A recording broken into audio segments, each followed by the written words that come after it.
Muchas gracias al doctor Rancés Vargas, rector de la Universidad Autónoma del Caribe. Un saludo muy especial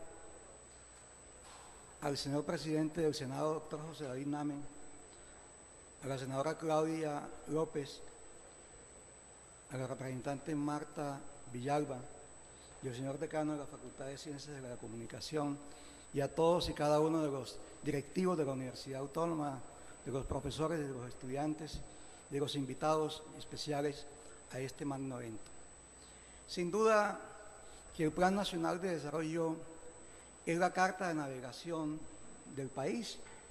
una articulación que tiene sinergia con los planes de desarrollo departamentales y municipales a efecto de poder garantizar una coherencia en la ejecución de las políticas públicas. Y cuando uno lee con detenimiento el Plan Nacional de Desarrollo, identifica unos sectores muy definidos. Y esos sectores definidos fueron producto de unas discusiones en unas subcomisiones especializadas en donde avanzamos vertiginosamente en la profundización de ese acervo de información que se fue captando, y lo digo como coordinador ponente del proyecto del Plan Nacional de Desarrollo, porque viví todas las etapas y estoy viviendo todas las etapas de ese proyecto, y se navegó por todo el país de todas las maneras a conseguir inquietudes que estuviesen representadas en cada uno de los distintos subsectores, en el sector social, en todo lo que tiene que ver con el medio ambiente y el desarrollo sostenible, en la infraestructura, en la educación, en la salud, en todos esos componentes.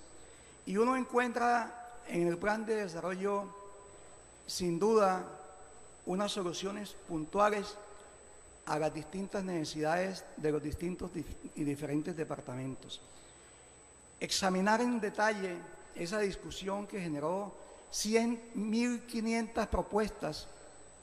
significa que hubo un debate profundo y difuso en el interior de las comisiones económicas. Un proyecto que se socializó con la participación de los distintos sectores de la economía y los distintos sectores sociales, que por supuesto todavía está en la etapa de construcción en la plenaria del Senado y en la plenaria de la Cámara, en donde todos los aportes que se hagan, que guarden coherencia con la consecutividad de la discusión de esa ley orgánica, van a ser tenidos en consideración por los ponentes. Hay inquietudes sobre algunos aspectos, pero cuando uno examina en detalle cada uno de los distintos artículos del plan, entiende que hay una respuesta a cada uno de ellos, de esas inquietudes y de las bases del plan, que es básicamente el eje conductor de toda la política de ejecución de la inversión pública a través del Plan Nacional de Desarrollo. Este gobierno,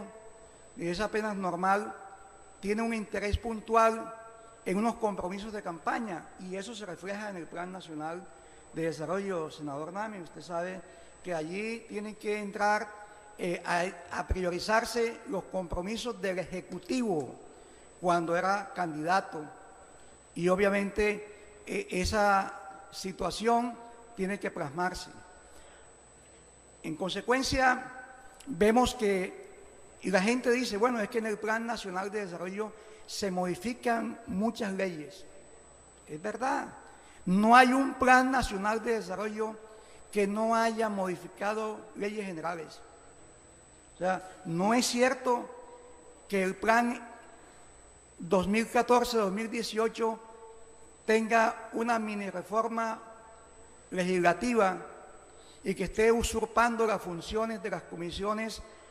séptimas, sexta y las comisiones especializadas en minería, agricultura y medio ambiente. Si uno hace un análisis comparativo de cada uno de los distintos planes de desarrollo en la parte de derogatorias, se da cuenta que efectivamente allí en cada plan, para poder articular, acomodar los compromisos del candidato cuando es presidente, hay que hacer una flexibilidad normativa. La gente habla en algunos aspectos que no hay unidad de materia. El plan es una ley orgánica que permite, por supuesto, en el espíritu de sus bases, prever la posibilidad de lograr esos compromisos y esos alcances en los distintos sectores sociales. En ese contexto,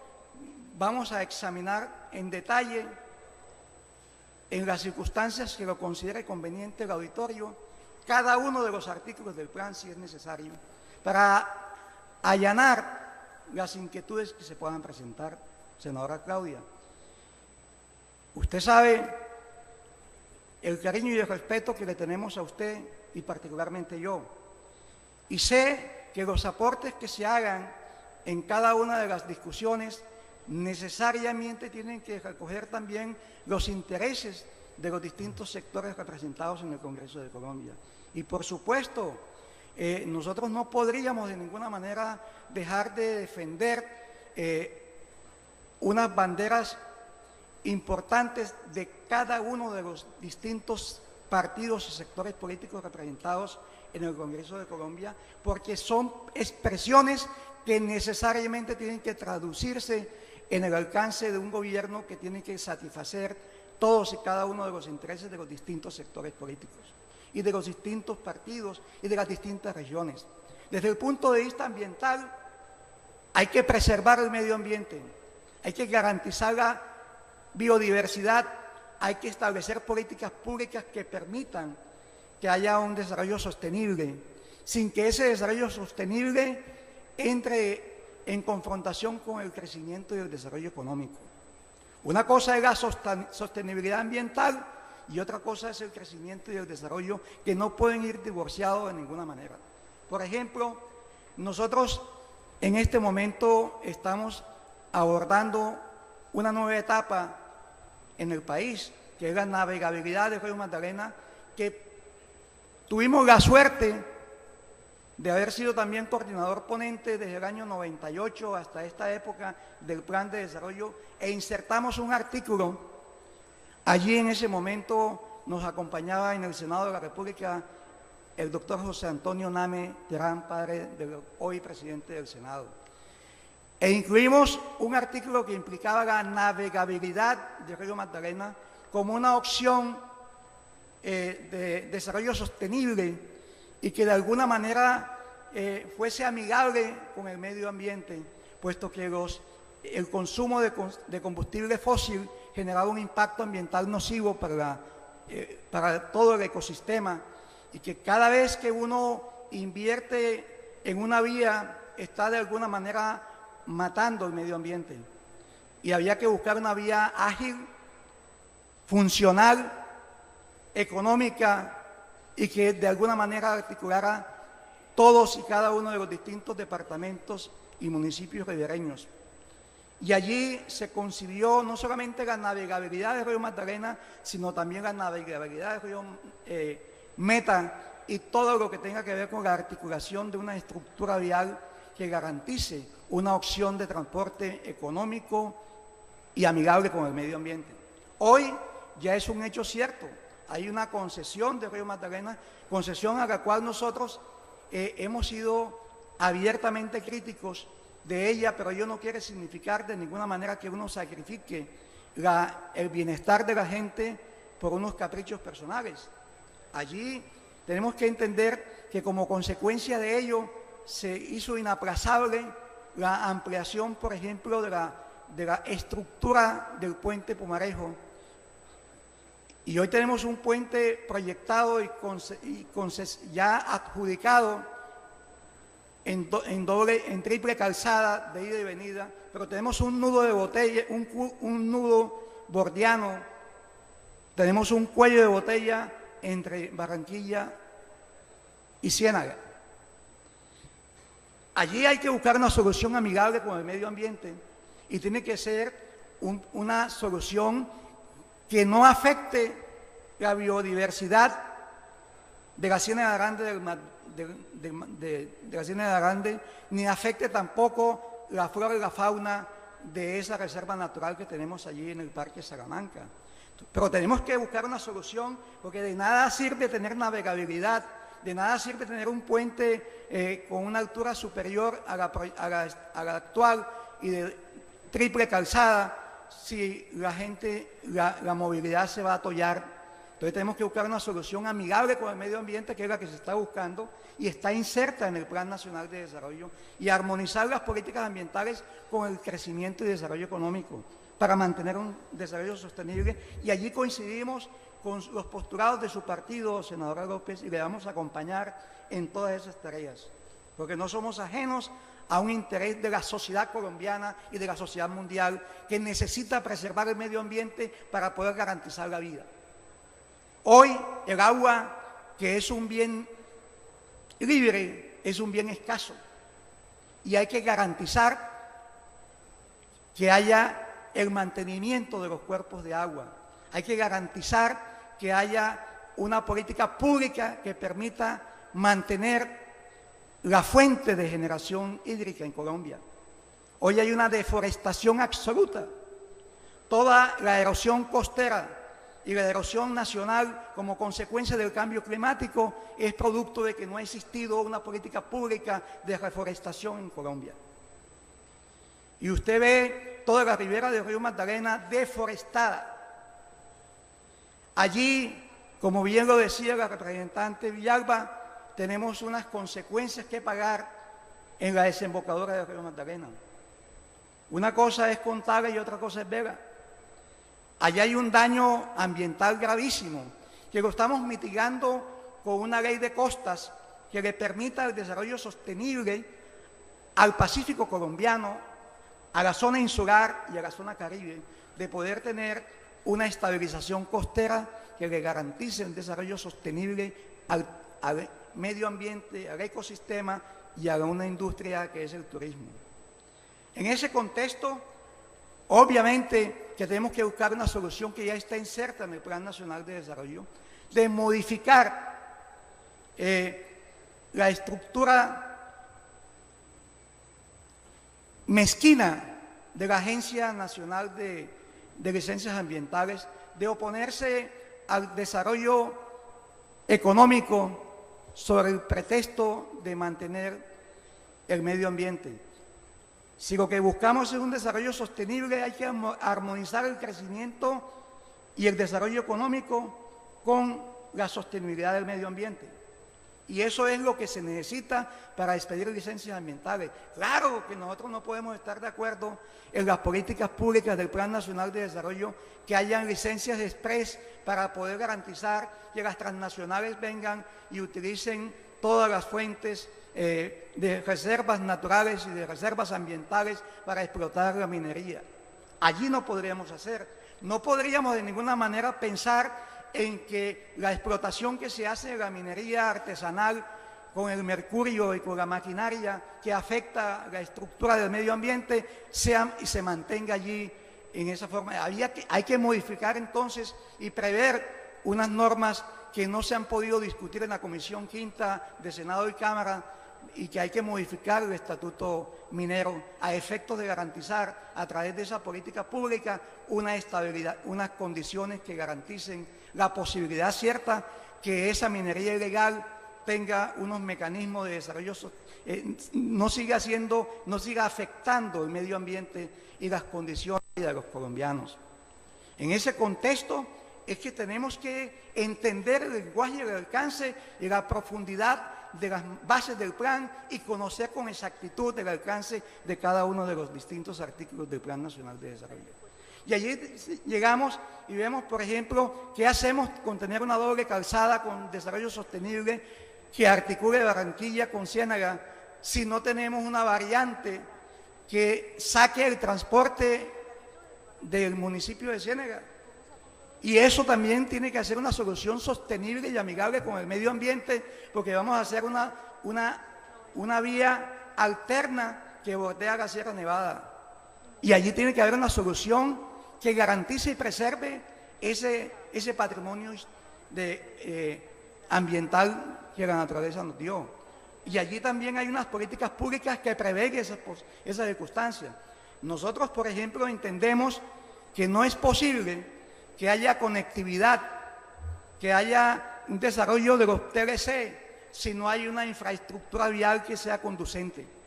Y por ello no entendemos, por ejemplo, que la doble calzada Barranquilla-Cartagena, Cartagena-Barranquilla, se convierta en un embudo. En que tengamos solucionado un tramo de lado a lado y haya una brecha de 78 kilómetros que no permite la movilidad. Allí entonces hay una ley, que es la ley de APP, que estableció una rigidez en los contratos de primera y segunda generación de concesiones viales, que no permite la ampliación del monto, ni tampoco de los plazos, ni tampoco permite que el concesionario o quien pueda o el mismo concesionario que se gane la licitación pueda hacer una obra pública, porque hay una inflexibilidad en la estructura, en el estatuto de contratación, y hay una inflexibilidad en la ley de APP que no permite adicionar más del 20% de la coparticipación del sector público. Y en consecuencia uno ve en la doble calzada Bogotá-Girardot, que usted la conoce muy bien, doctora Claudia, que hay unas obras de infraestructura que no puede hacer el concesionario porque no hacen parte de la concesión cuando se concibió, pero son necesarias para hacer amigable al medio ambiente. Y ahí es necesario modificar entonces todo el tema de inversión para que haya también unas apropiaciones presupuestales que no la pueda asumir el concesionario porque no está dentro del balance financiero de la concesión cuando se dio, y se hace indispensable que el INVIA las tenga que apropiar los recursos de la nación. Y para eso entonces hay que modificar algunas normas ya existentes que flexibilicen esa posibilidad de poder tener una doble calzada Bogotá-Girardot con las condiciones de variantes y las aceras alternas y las veredales que permitan la interconexión y garanticen la seguridad ciudadana y preserven el medio ambiente. Allí entonces es cuando tenemos la posibilidad de entender todos estos temas y no actuar por impulso, sino con objetividad y entendiendo cada uno de los elementos que allí conviven en el Plan Nacional de Desarrollo. Entonces, eso es para decir unos ejemplos que aquí todos conocen, y un ejemplo que usted conoce, a efectos de poder entender por qué a veces hay que modificar una norma en el Plan Nacional de Desarrollo sin que ello signifique que uno tenga que atropellar todo. En materia, por ejemplo, de salud, todo el mundo sabe que últimamente el doctor Borda, que es experto en tutelas, sabe que la única posibilidad de preservar el derecho a la salud del ciudadano era impetrando una acción de tutela a efectos de garantizar un derecho que venía siendo negado en la normatividad vigente, en la Ley 100, que es una ley que se hizo para favorecer un sector en detrimento de todos los ciudadanos de Colombia. Por eso esa Ley 100 generó una estructura de negocios y no una solución a la necesidad de poder preservar y mantener la salud de los colombianos. Y allí, a través de la sentencia 760, hubo que la Corte Constitucional, trascendiendo la esfera del Congreso, comenzó a legislar en salud y ha permitido la posibilidad que hoy se dé de la unificación de los POS. Sin embargo, allí hay todavía unos vacíos normativos, que es el manejo de la caja. Y ese es que uno solamente lo entiende cuando tiene un pariente cercano que necesita el servicio de la EPS pública o privada. Las mismas EPS se especializaron en hacer la vuelta al FOSIGA y tienen una estructura de organización de bosquejos de tutela a efectos de que el afiliado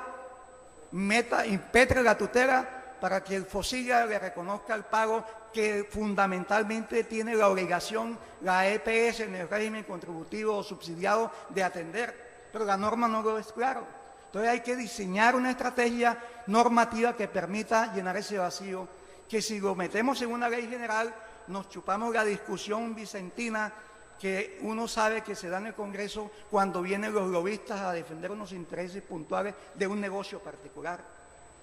Y ese es el negocio de la salud. que no le ha permitido a la mayoría de los colombianos atender ese tema. Y hoy la capitación, que aparentemente es universal, no es redistributiva. ¿Por qué? Porque no todos los servicios están expeditos para poder atender a un paciente. Allí nos ha tocado hacer esfuerzos importantes en salud. Nos tocó presentar la ley de calidad de vida de los enfermos terminales a efectos de poder garantizar que un paciente normal no quede confinado en una UCI, para que cuando ya se termine la capitación de ese paciente haya la muerte administrativa y financiera, desconectando a las 2 de la mañana el paciente porque ya no tiene recursos para ser sostenible en la UCI. En consecuencia lo llaman a uno, yo no sé si a ustedes le ha pasado, se murió el pariente porque le dio un paro respiratorio o le dio un infarto. No, lo desconectaron porque ya no es un sujeto activo desde el punto de vista productivo, porque no tienen cómo recobrar un día más de UCI. Y ese proyecto de ley de calidad de los enfermos terminales tuvo toda la oposición de las EPS, porque veían afectado su propio patrimonio, en el sentido de que no hay cuidados paliativos en Colombia y que no había una unidad en donde ese paciente tuviese un tratamiento médico asistencial en casa o en una unidad especializada de cuidados paliativos que le pudiesen tener la oportunidad de extender la calidad de vida de ese paciente, y por supuesto en una enfermedad terminal